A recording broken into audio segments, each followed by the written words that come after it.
Hi there, welcome back. We're back. Sorry, actually wasn't intending for that other video to be two parts, but that's what it turned into, so we're back. Anyway, actually it kind of worked itself out to be that way, and that's a good thing because there are two parts to that story. So anyway, welcome to your soul to soul reading. Yesterday, or the last video, part 1 was done November 4th, and it's the 5th now, but those dates are irrelevant when it comes to my videos for the most part, like more than 90%, more than that, of these videos. You can come back at any time and they'll be relevant for you. So I just wanted to remind you of that. My name is Michelle. This channel is called The Witching Hour, and this is your soul to soul reading. It is about my soul to soul cards, card number 3, romantic love. And this is part 2. The first part covered pretty much, I just kind of left it open to spirit to tell me, to tell us, like really what do we need to know right now at this moment that would be good to know about romantic love, it being one of the major 13 themes. And the cards I drew were pertaining to boundaries. And you work with what you have at any given time. So the strong message really, which I never would have thought of it had I not pulled those cards. I don't really need to pull cards. But when I do, it's like I really want to keep the message really, really current. I can sit here probably and give you a message from any given experience of mine, or not, just sit here and channel something right off the cuff. But I wanted very current, very relevant, universal message from Spirit about what do we need to know about romantic love overall, that we should, what information should we have right now. And for the first part of it was about boundaries.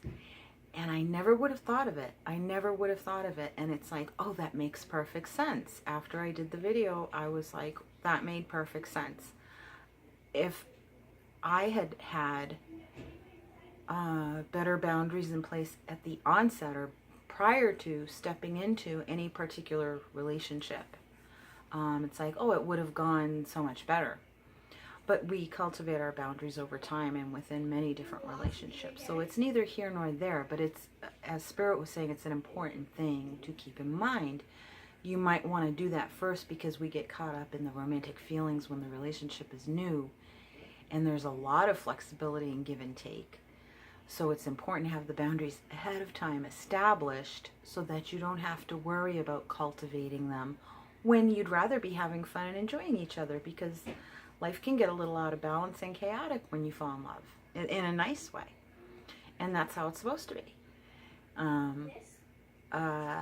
You know, it's just supposed to be organic, and it kind of creates a little topsy-turvy in your life, and that's the fun of it. That's kind of what makes it fun and exciting, is that you don't know how it will affect your life.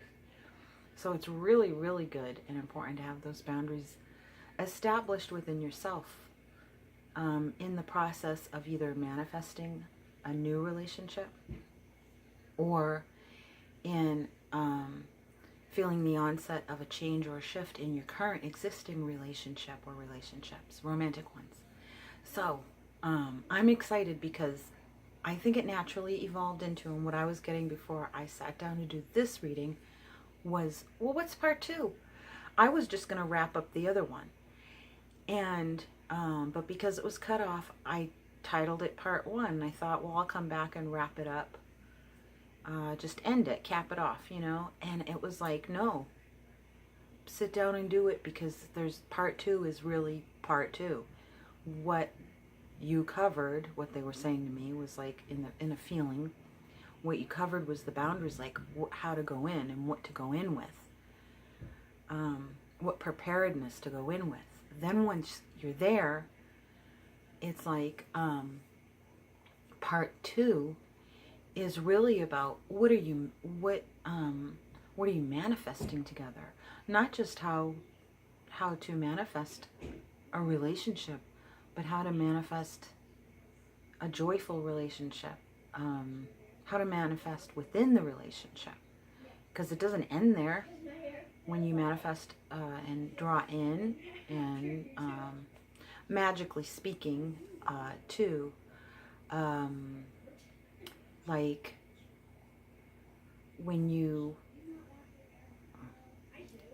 do a spell, like the kind that I do, a life spell, that it doesn't end when it comes true.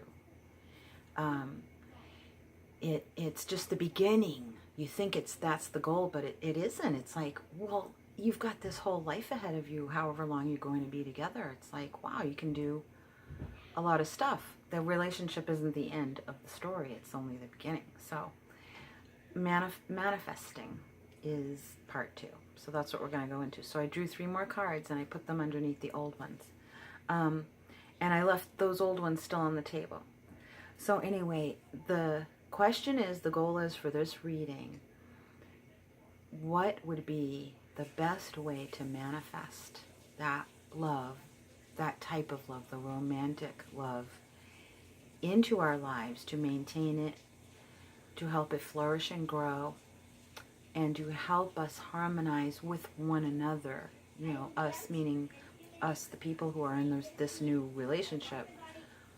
What would be a great way to manifest expansion and have us like maybe evolve in harmony, or expand the relationship in the most harmonious way, with those boundaries and cultivating new boundaries and whatever not. But how do we manifest the most joy? How do we manifest the relationship to come in to begin with? And how do we manifest the rest of the relationship once we've met the person? Because it can be 2 different worlds. So that's what I asked, based on what Spirit was already telling me, that part 2 is about manifesting. Not just how we're going to do it, but how we're going to be in it. And because it's going to, the relationship's going to make your world expand. So it's exciting. I'm excited to see what these cards say and to go from there. So anyway, here we go. Here's the part 2. And I'll show you the other ones. Forgive the shaking, please. Oops. Okay. Like I said, Batman. Jeepers. All right. Okay. Here's the old cards, and I was going to read these 2 before it ended. But we were talking about pretty much there's the potential of losing yourself in the relationship, but there's the potential of finding yourself in the relationship as well. And it's really important to have those boundaries so that you maintain your own integrity, and that you pair yourself, that you pair yourself with someone who has integrity also. And that's what this thing symbolized to me just after I started the process of manifesting what I felt to be would be like a twin flame type of relationship. So that's still in progress, and that's still happening. But blue being the color of truth to me, and this like a vision I had of like my authentic self was this bluish color. I know that sounds very weird, but that's just how it was depicted to me. And when I got to the manifestation part, which is what we're getting into now, I saw him as being the same. So it was interesting that that's what you want to manifest, is someone of equal integrity and authenticity. And we always grow and evolve, but we want it to be equal. You know, we don't want an uneven match. We want harmony in what we're manifesting. And we can only go as far as we are at any given moment. So it's okay that it's not, you know, the most perfect thing, but it's like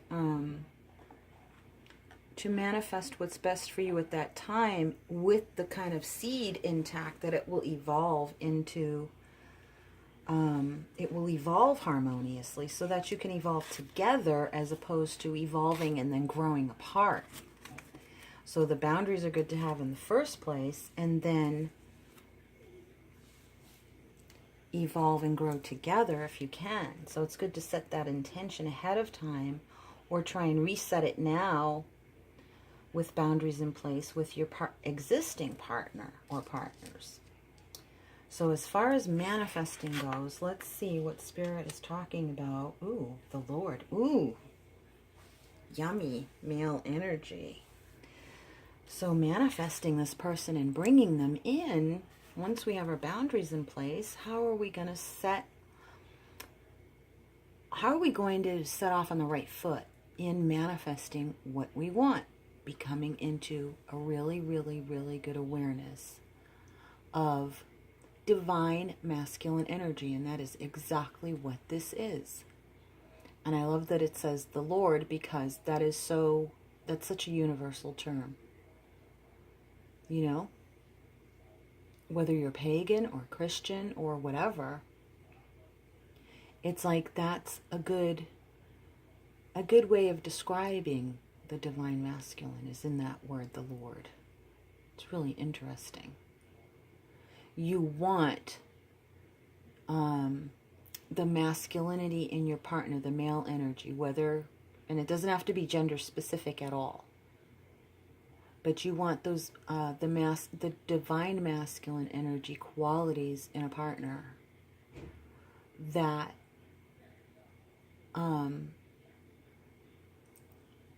reflect to the best of your ability and knowledge at that time what the divine masculine. So even if you're a same gender relationship and you're both female, it's like it's good to be aware and in touch with the divine masculine energy, because we need both, you know.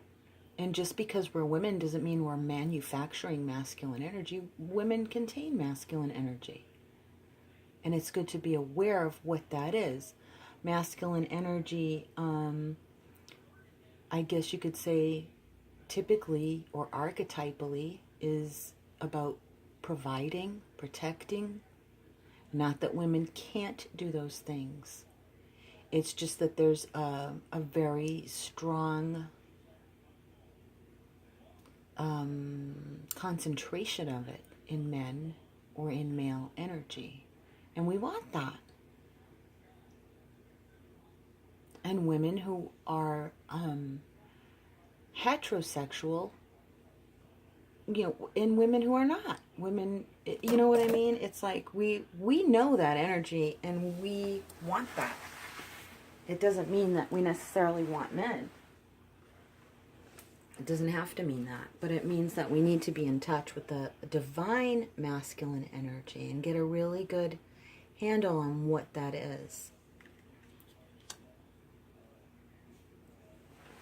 So not only what is it in a man, but what is it in a person that would best be the kind of reflection of divine masculine energy that you would like to see. That's all.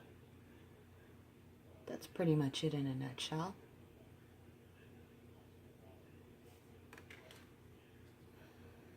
And that will probably speak further the further along we go. Suffering.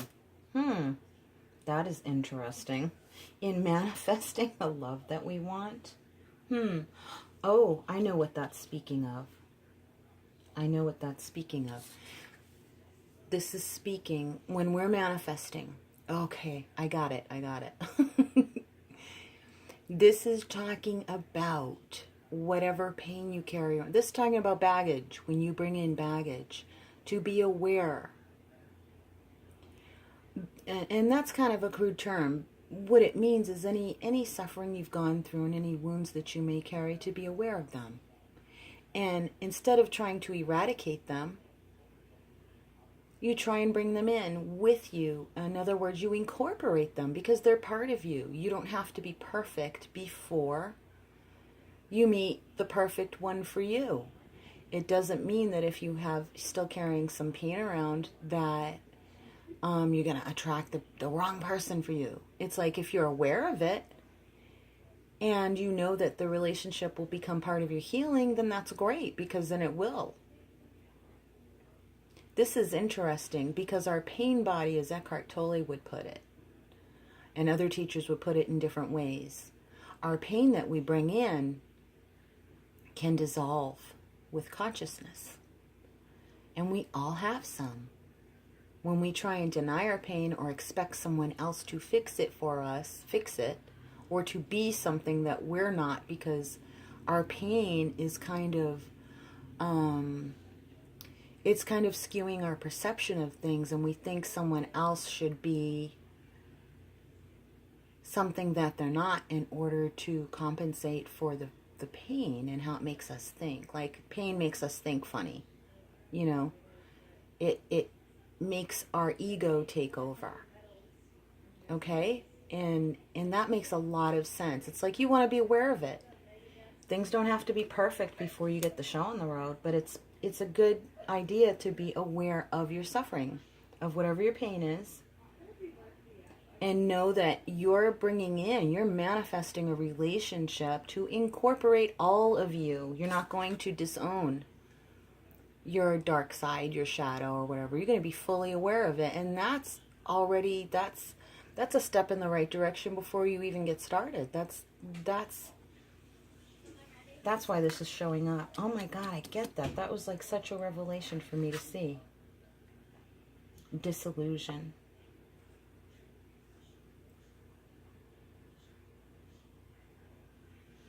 All right, I gotta spend some time just seeing what this card is gonna say to me. I'm seeing the owl first and foremost, and I think that's an owl. I might have to look it up.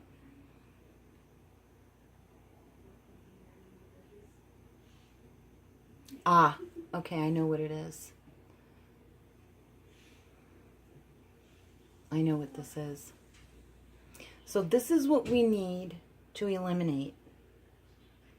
Like I said, oh my gosh, this is it. Okay. When I've said it so many times, it's becoming a theme. I don't know how many of you are new and how many of you have watched some of these videos before. What Spirit said to me, and I keep emphasizing it and hearing it many times throughout these readings, is you will and you can and will have the life that you want, not by what you acquire, but by what you eliminate. Disillusion, this is exactly talking about what you want to eliminate before you get into the relationship. You can still be in an existing relationship and eliminate any kind of illusions you had about how things should be. Okay, whether you're manifesting a new relationship or in an existing one. A lot of the pain that we have is based on how we think things are supposed to be and should be. Based on our pain. The expectations created by the pain that we have and how we want that to heal and what we think that is supposed to look like. If that makes sense, the more aware you are of what your pain is and the expectations that pain created, the unrealistic expectations that you project onto other people to resolve your pain for you in a relationship, the more aware you can be each and every day, whether before or in a relationship, the more you eliminate that illusion. And that way you won't be disillusioned about your partner, because you won't have false expectations. You'll have healthy expectations because you've already dealt with false expectations, or you will continue to deal with with an awareness. You'll continue to cultivate an awareness of what your expectations are of the relationship, and they'll become more and more healthy. The sooner you deal with disillusion, how much of that are you projecting onto your partner? And where does that come from? Does it come from old pain that you haven't resolved? These are the types of things that make us tend to project onto our partner. You need to help fix this in me. When sometimes if we just own our pain and say, yeah, I have an issue about that, and we all know that, but I don't expect you to fix that for me. And I want to be open and honest about stuff. And you tell me when I'm stepping on your toes, and you can tell me when I'm up in my own shit.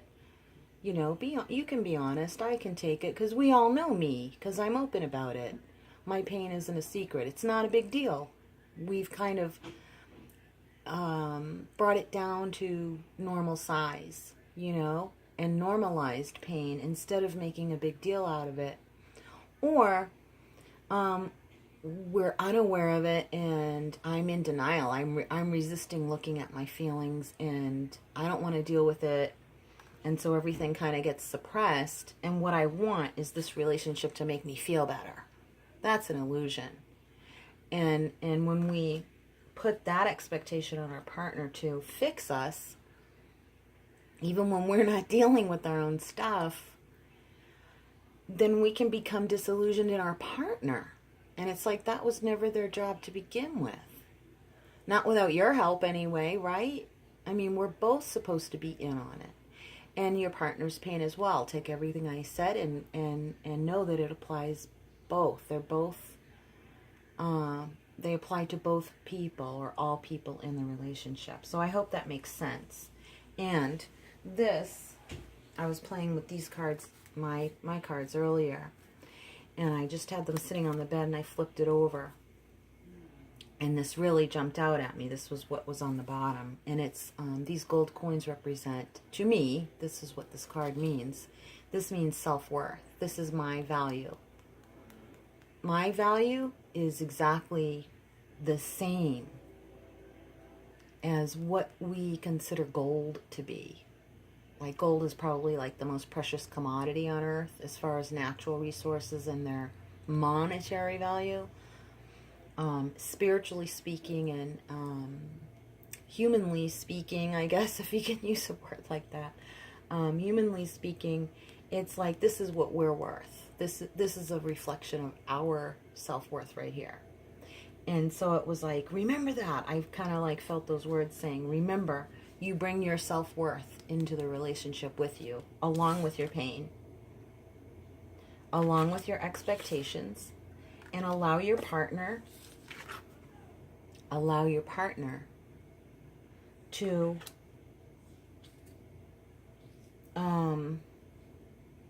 be real with you. Allow your partner to be aware of your pain also. See, it's like this is where we get into the nitty-gritty of relationships. I mean, I guess really that's the most important thing to know. We're supposed to eliminate all the BS ahead of time so that we don't have to deal with it in our relationships. Or if you're in an existing one, this is a good awareness to have now. It's a good new awareness to have now is let's be easy and gentle with each other, but let's be real and honest too. Let's not go looking for trouble and getting into negative emotions. It's just more, let's cultivate an awareness of helping each other heal and grow. And to do that, you have to look at the dark as well as the light, right? As it comes up, just allow it to come up. Don't go looking for trouble. That's what I would say. That's what I feel coming through right now. Don't go looking for trouble. You want to attract more and more positivity. You want to raise your vibration up higher and higher as much as you can. But not by ignoring any pain, but by incorporating it and saying hello, good, come on in, yes, oh my God, I have trust issues. Oh yeah, I remember when my parents did such and so. Oh my goodness, yeah. And just normalize it. Normalize your pain. And that way it's not so scary, and you don't do stupid shit with it. You know what I mean? You don't do stupid shit with your pain. You don't bury it. You don't create unrealistic expectations. You just incorporate it and you normalize it and you feel it. And you grab your partner and go, I need you to be this strong with me. Male or female, it doesn't matter. I need you to be this strong with me. Can you hold me while I'm in my pain? Can you show me that you still love me while I'm still in my pain? I'm doing stupid shit. And we can talk about it in the moment that it's happening. Just in the moment. In the present moment, if that's what I'm feeling. Something triggered my little ego. Something triggered my pain. And I'm not going to trivialize it and make fun of it or criticize myself. Right? That just creates more of the same. So it's like, are you strong enough? Are you man enough, kind of, so to speak? You know what I mean? Even women, it's not gender specific. It's about the male energy. And if this isn't what we needed to deal with, this is not the card that would have shown up. It would have been something else. But Spirit is saying, as far as manifesting new love and manifesting more evolution and development in our existing relationships, it's the male energy upon which we need to draw at this time. About men taking their place in integrity and being strong enough to handle their own pain and their partner's pain, whether same-sex or opposite. Do you see what I mean? As far as going with the male archetype energy of being the provider, the protector. I'm strong enough to handle it. I can do this. I got you. And for women to pull up that energy in it, and if you're female male partnership, for a woman to require that of her man and to be open about it and say, I need you to be strong enough to hold me when I'm in my pain. Can you do that? Because I require it of you. And if I didn't before, I've got my new boundaries that are requiring it. And I need to be honest. And he'll say, let's talk because I need to adjust to this. This is new for me. Yep, it's new for the both of us. Let's continue with this. Or it might be, we want things to evolve together. And sometimes we have to part company if you can't evolve together, and you might have to evolve separately. And then you could come back together. You never know. It's really up to how it turns out. But the important thing is to make sure those boundaries are in place to cultivate this kind of strength and protection, this archetype of strength and protection that we all carry within us, male and female, okay? And that's pretty much the point. I think that was a great message as far as what we need. So Spirit is saying to draw upon the male, divine male energy, okay? And it's not about protection. It's about wholeness. It is, it's not about perfection. It's about wholeness. It is not about being perfect. It's about being whole. And we are constantly evolving. We are constantly evolving. A little bit each day we are different. We're going to be totally new. Even the cells of our body are going to be totally new in, I think what do they say it is, 7 years? Every 7 years, every cell in your body has completely renewed itself, so that in 7 years, your body is completely different than it was. All the cells are new. And yet, we're still us, aren't we? You can renew and still be you. You see what I mean? Your relationship can renew and go through growing pains and break down in some ways, but you'll still be you as a couple or as a poly group or whatever. You're still you, but you've evolved, and some things have broken down, and it's like, it's okay. You accept everything. but the main goal being to evolve and to become whole, not to become perfect, but to become whole and to become fulfilled. And not that we're not whole or that we're incomplete, but to become more whole is what I mean. To become more, to expand, to evolve. It's really beautiful how we grow and develop together. It really, really, really, really is. I love relationships because they're just a beautiful way of experiencing divine love in and through the eyes of another, and in the embrace of another, and divine sexual union with another. Whether you are single or with someone, or even if you're single, it's like this romantic love applies. It's all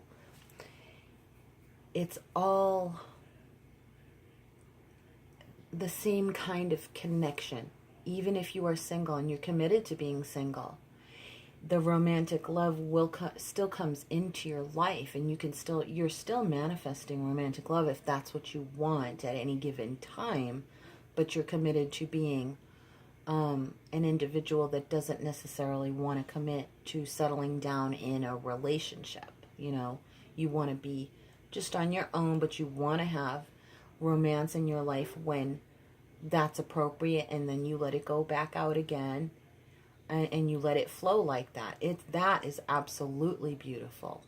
So I'm not saying that romantic love is one of those things that is a dogmatic thing about how it should show up in your life. It doesn't have to be in this long-term relationship. And just because it isn't long-term does not mean that you're a person who's less scrupulous. And that you don't have good morals. So, absolutely not. That means that you always maintain your integrity, and your relationships are the way you want them to be. And you're with people who are in alignment with that, and it's really beautiful. As long, and you feel honored and cherished by those people, and you just let them come and go in a natural, organic way that's still respectful of you and the other. So in whatever way the relationship takes its form, and for however long you want it there, and with however many you want it to be with, the main point is always being able to be comfortable in your own skin and being yourself and evolving as a person, but also evolving with your partner or partners, however long they are there or not, the part of it is to evolve and expand and just, how does Abraham Hicks say it? To be on the, what does she say, on the cutting edge of consciousness, something like that. So that is the reading as far as manifesting is concerned. What to keep in mind at this point. Those are, that's what I asked, and those are the answers that I trust that Spirit is saying that are the most important at this time, in a universal way, that we remember that the boundaries and your sense of integrity, your sense of self, and your sense of the potential of evolving, and how our pain factors into it. Now we respond to that pain with one another, and it can be either for the better or for the worse. So this would be how it is both of you, both of us, or all of us, be strong with each other. Be strong for one another and normalize our pain. Be strong, and that kind of cuts the pain down to size and normalizes it. And it's like, we're all okay, we're going to be fine. Even if we evolve differently, but the point is, we loved each other all the way through as best as we could with what we could do at that time. And it's all going to be okay. So I guess, reassuring us that it's all going to be okay no matter what it is we learn and however it is we evolve in a relationship. Whether we choose to stay together or not, it's like, is that we try to start and finish with love. You know what I mean? And then that's the main point.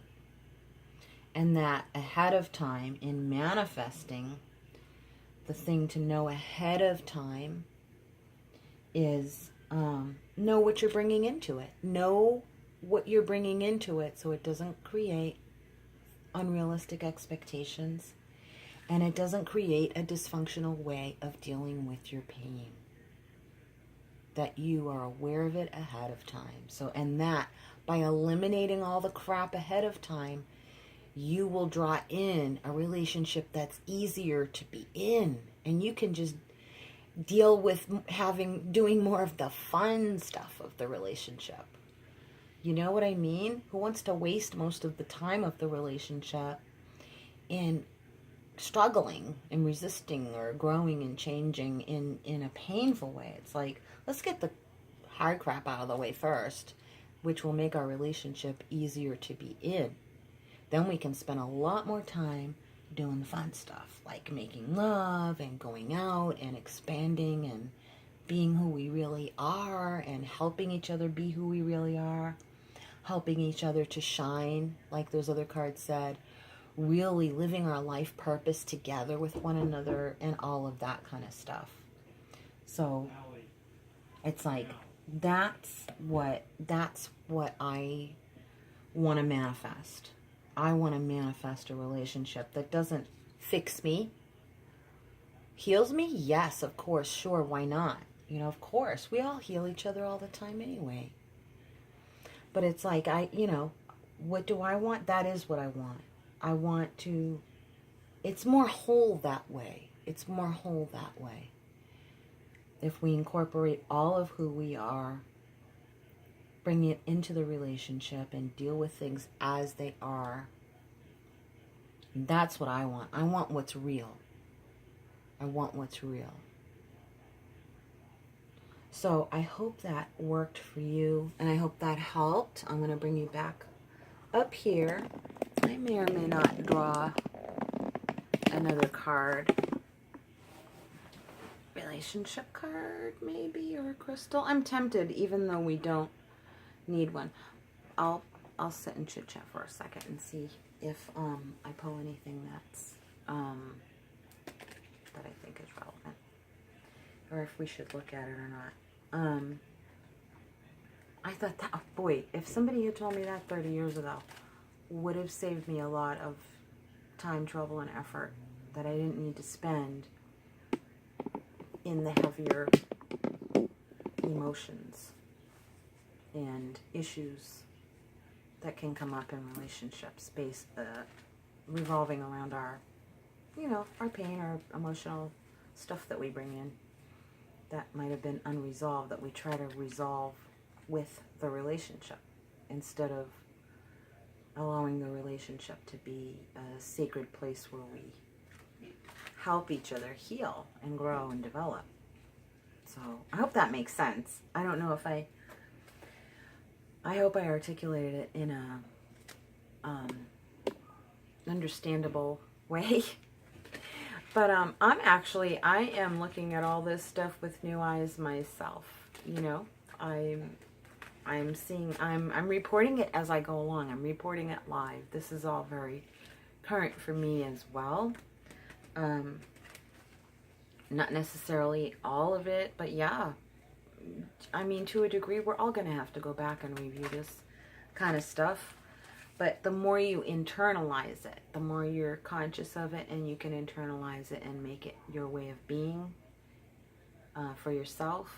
And these important things to keep in mind, the boundaries ahead of time, or maybe doing a reevaluation in an existing relationship, the boundaries, and then pain. Let's do a little, okay, know that ahead of time, or let's do a reevaluation now in a current relationship. What am I doing with those emotions that I don't like looking at? You know, am I making my partner suffer for my pain and the because I don't want to deal with it. I don't want to be aware of it. You know, pay attention to what your partner says to you.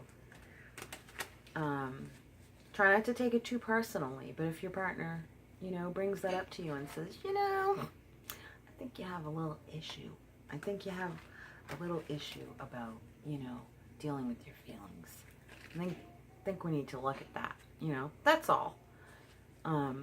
Just, oh geez, does that mean we have to go into intensive therapy and, you know, do a lot of navel gazing and soul searching? It's so grueling, and you know, it's like, no, it doesn't have to be that intense and serious, but it does need to be done. It does need to be taking responsibility. You have to take responsibility for how your feelings and your way of responding to your feelings are affecting another person. You have to take it into account, and it's better to do that ahead of the relationship beginning than, you know, years and years and years of it happening. But it doesn't matter. As long as the awareness comes, it doesn't matter what stage of the relationship you're in. But Spirit is saying this to us. You know, these are good things to take into consideration now at this time. Especially in regards to what you're manifesting in a relationship. Whether you're manifesting a new relationship or manifesting, you know, more of your existing relationship and wanting to see it, you know, thrive and flourish even more, right? Because we never plateau. We never really reach that mountaintop. We're never done, which is awesome, you know, because life continues on. It doesn't hit a plateau or become static, you know. So, you know, it's not, but this way it's not done in the good way, in the fun way. We get to continue on doing more and more fun stuff as opposed to the grueling, grinding work stuff of working through our feelings or having to cut ties and cut our losses and say, we tried our best, it's okay, you know, but we learned a lot. So even if you're ending a relationship, it's good to keep these things in mind, that you learned more boundaries and learned more about your boundaries and what ones to have next time around, and learned about, how my pain really got in the way and what I expected them to do for me that I maybe shouldn't have expected. I should have expected them to do this, you know, instead of that, or the other way around, you know, they had bad boundaries or they had bad expectations of me, and that's not changing, and so we got to part company, you know. But at least this time around, you'll know, at least hopefully this gave you some good food for thought, as far as what to take in with you the next time around. Or and however you might be going from being in a relationship to saying, I'm going to be single and let the relationships come and go very naturally and still remain single, you know, whatever it is, you know, or vice versa. I'm single now and it's like, I want to go in, I'm going in, and it might be a really interesting change for you, you know. Or I'm single or monogamous, so I'm going into a poly relationship. You know, this is new for me. I can't believe it, you know. So that's a really good time to establish your boundaries, because there's more people. So that everybody gets on the same page, you know. So whatever way, shape, or form your relationships take and whatever phase of development you're in, you're always just doing the best you can at that particular time. So no guilt, no trauma, no drama, you know, go easy on yourself, but just keep these things in your awareness if they help you, you know. So I hope it helped. I honestly don't think we need any more cards. It's just so fun that I want to keep continuing, going on and on and on and on. But I will do another video, you know. And look, this is the card I drew. So it's like, it always just needs to begin and end with this, right? No matter what shape it takes. There, that's a good punctuation to put on the end of the sentence of the reading. So this was fun. I'm glad you came and stopped by. And I will see you next time. I'll see you really soon. So thank you so much. Please remember to check out my Etsy shop. the Mystic Smuggler. If you want to book a personal reading, you can make donations to this channel if you want to. That's in the About section of this channel. And keep in mind that I will be making available in my Etsy shop also the spell work that I do that will teach you how to manifest the kind of life that you want based on your core values and your core essence, and it will be unique for you. So that's about it as far as the little reminders of where you can reach me. It's through my Etsy shop and through my Facebook page, The Witching Hour, also. So with that all in mind, stay tuned for card number 4, which is family. That's what's coming next. Let me pull that up and show it to you. Here it is. That includes humans and animals, okay? So this is my family card. Oh, the gang is all here, everybody. The soul family, okay? So you have relatives, and then you've got family. So they're not always blood related, but that's card number 4, I believe, numerically. But it's the next subject, family, and we're talking about soul family. So I will see you then, and from my soul to yours, brightest blessings. Bye bye.